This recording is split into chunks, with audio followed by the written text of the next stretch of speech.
करण सिंह, राजनीतिक विश्लेषक, पूजा मिश्रा सपा प्रवक्ता हमारे साथ। सीरियस एलिगेशन है इसमें, मैं करण सिंह जी बहुत देर से सुन रहे हैं, बहुत सीरियस एलिगेशन है। क्यों है? इसलिए क्योंकि उत्तर प्रदेश के बड़े नेता हैं अखिलेश यादव जी, डिंपल यादव सांसद हैं, अखिलेश यादव जी की धर्मपत्नी है, और बीजेपी ये आरोप लगा रही है कि समाजवादी पार्टी के नेता राजनीति और अपनी धर्मपत्नी के सम्मान के बीच में से राजनीतिक तुष्टीकरण को चुन रहे हैं।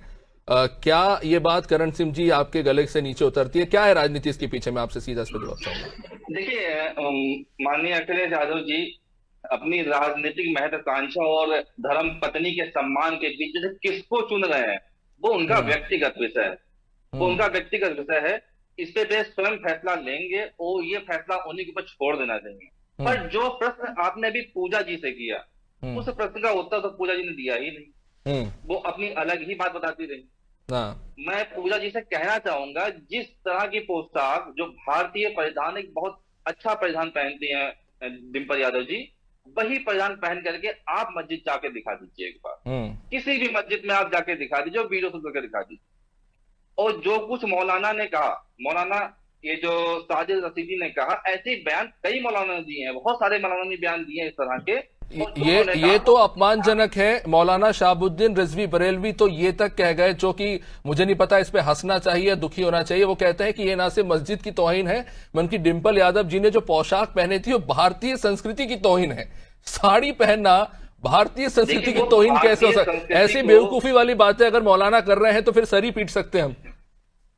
वो भारतीय संस्कृति को मानते ही नहीं। वो भारतीय संस्कृति क्या, वो पूरे दुनिया में अपनी इस्लामिक संस्कृति ही लागू करना चाहते हैं। और जो रशीदी ने कहा, भले ही लोग विरोध कर रहे हैं, पर इस्लामिक यकीदे के अनुसार उसने बिल्कुल सही कहा। इस्लामिक यकीदे के अनुसार एक महिला इस तरह के वस्त्र पहन के बाहर निकलेगी कि उसकी आंखें भी नहीं दिखनी चाहिए, उसके एक नाखून भी नहीं दिखना चाहिए, उसके सर का एक बाल भी नजर नहीं आना चाहिए। और यदि चेहरा दिख रहा है, ये हाथ भी दिख रहे हैं, तो वो लोग सीधे यही कमेंट बोलते हैं कि हाँ ये नंगी पंगी जा रही है, इस तरह से बोल देते हैं वो लोग। तो उसमें कोई हैरानी वाली बात ही नहीं है। तो ये आप कह रहे हैं कि उनके समाज का पिछड़ापन है? पिछड़ापन नहीं है, पिछड़ापन नहीं है, वो हकीकत है, वो यथार्थ है, उसको मानना। पर करण सिंह जी, क्यों हम माने इस चीज को? मेरा ये कहना है कि क्यों आज ईरान में जो वहां की मुस्लिम औरतें हैं वो सड़क पर उतरकर प्रदर्शन कर रही हैं? देखिए वो सब लोग क्यों कर रहे हैं, वो उसका जवाब वही दे पाएंगे।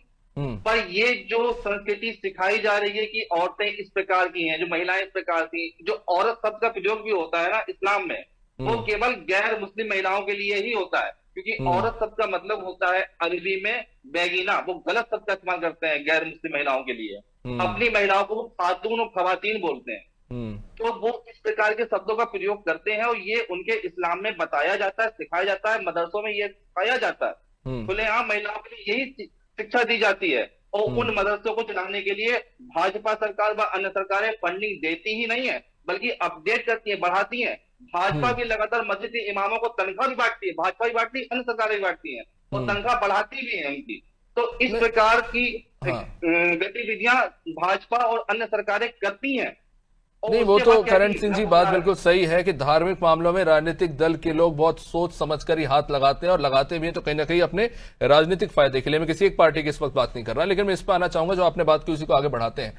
डिंपल यादव जी मुस्लिम महिला नहीं है, जैसा कि कहा जा रहा है कि वहां संसद से निकले थे, कुछ समय था, जैसा कि बता रही है हमें समाजवादी पार्टी की प्रवक्ता कि समय था वो वहां पे गई थी, वो मुस्लिम धर्म के नियमों को नहीं मानती। एक सवाल ये भी है कि आप किसी धार्मिक जगह पे जाते हैं तो उनके नियमों का पालन करते हैं, पर क्या ये बेनिफिट ऑफ डाउट नहीं दिया जा सकता कि व्यक्ति से एक व्यवहारिक चूक हो गई हो? अगर इकरा हसन जी ये चूक करती तो हम मान सकते हैं, इकरा हसन जी भी वहां पे थी, इकरा हसन जी मुस्लिम परंपराओं को बहुत बेहतर ढंग से समझती हैं, पर क्या ये उम्मीद हम डिंपल यादव से करिए जायज है? इस्लाम में महिलाएं नापाक मानी जाती हैं, महिलाओं को मस्जिद के अंदर या मजार के अंदर जाने की अनुमति ही नहीं है इस्लाम में। इस्लाम में महिलाएं अपवित्र मानी जाती हैं, नापाक मानी जाती हैं। कोई भी महिलाओं का अधिकार ही नहीं है कि वो मस्जिद या मजार के अंदर प्रवेश कर सके। और इस बात की शिक्षा मदरसों में दी जाती है, और मदरसे की फंडिंग भाजपा करती है और अन्य सरकारें करती हैं। भाजपा इस तरह की विचारधाराओं को व अन्य सरकारें इस तरह की विचारधाराओं को बढ़ा रही है देश के अंदर। ठीक है, समय थोड़ा सीमित है, करण सिंह इस पे जवाब चाहूंगा। मस्जिद जाने पर समाजवादी पार्टी के नेताओं को, चलिए ठीक है, आपने जो बात कही कि परंपराएं हैं मुस्लिम धर्म की, उसके चलते महिलाओं को वर्जित है मस्जिद में जाने से, लेकिन क्या नेताओं को भी जाना वर्जित है?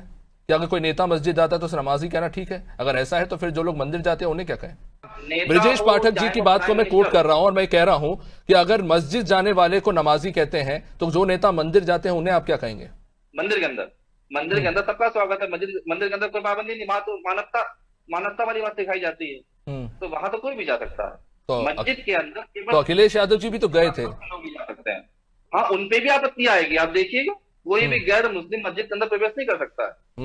करेगा तो वो आपत्ति करेंगे, वो बात अलग है। वो हाई प्रोफाइल नेता थे, वो चले गए, नहीं अभी किसी वो उस जहर को घूंट पी के बैठ गए हैं मुस्लिम लोग, तो हो सकता है उस मतलब कद तय करता है कि कौन किस धार्मिक स्थल पर जा सकता है। खैर, मुझे इससे सोमनाथ मंदिर की याद आ गई, पर खैर अब समय इजाजत नहीं देता इस चर्चा को आगे बढ़ाने का।